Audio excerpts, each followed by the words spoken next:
Ikinatuwa ng Malacanang ang pag-exempt ng Estados Unidos sa assistance nito para sa security forces ng Pilipinas.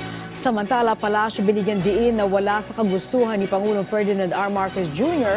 na burahin ang kasaysayan kasabay ng paggunita ng EDSA People Power ngayong araw. Si Kenneth Pasyente sa Sentro ng Balita Live.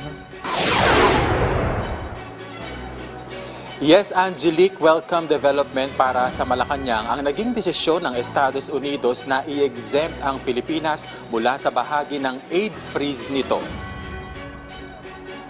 Sa Malacanang press briefing, sinabi ni PCO Undersecretary at Palace Press Officer Claire Castro na malaking bagay ang hakbang na ito ng US. Ito, Angelique, ay ang $336 million na assistance ng Estados Unidos sa Pilipinas para sa modernisasyon ng puwersa ng seguridad ng bansa.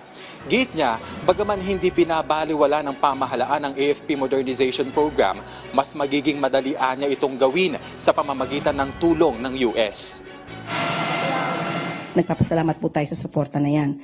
Tandaan po natin, ito pa ay mula sa pamahalaan po ni dating Pangulo na US President Biden at ito pa rin po ay pinagtibay din po sa panahon po ni President Donald Trump. So masarap po na makatanggap ng ganitong good news at ang suporta po ng US sa atin ay hindi po mapapasubali.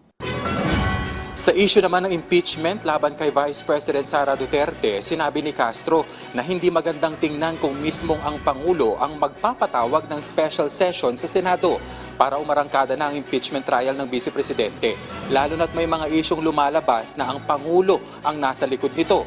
Kaya mainam-an niya na ang Senado ang mag-request kay Pangulong Marcos Jr. na magkaroon ng special session.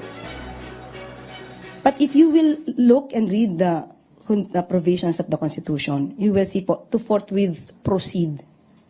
Alright? Pero wala po makikitang time element. Is it to forthwith proceed even during recess?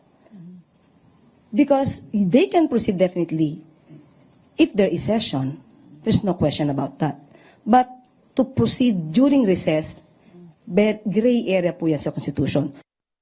Sa usapin naman ng paggunita ng EDSA People Power ngayong araw, Angelique, binigyang diin ng palasyo na walang kagustuhan ng Pangulo na burahin ang kasaysayan. Dahil kahit naman daw special working day ang araw na ito, wala sa direktiba ng punong ehekutibo ang pigilin ang sinuman na gunitain ang EDSA Revolution at hindi rin pinipigilan ang sinuman na makibahagi sa mga aktibidad tungkol dito.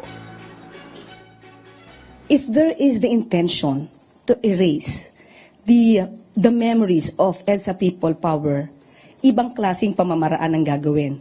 As a matter of fact, we declared it as a special working day, but it is considered just a regular working day. But what's the purpose of a special working day? It's to encourage people to join any event kung kanilang kailangang i-commemorate ang isang affair. Angelique, sa issue naman ng balasahan, sinabi ni Undersecretary Castro na sa ngayon ay may ginagawang evaluation ang Pangulo kaya hindi pa tiyak sa ngayon kung magkakaroon ba ng cabinet revamp. At yan muna ang latest. Balik sa iyo, Angelique. Alright, maraming salamat sa iyo, Kenneth Pasyente.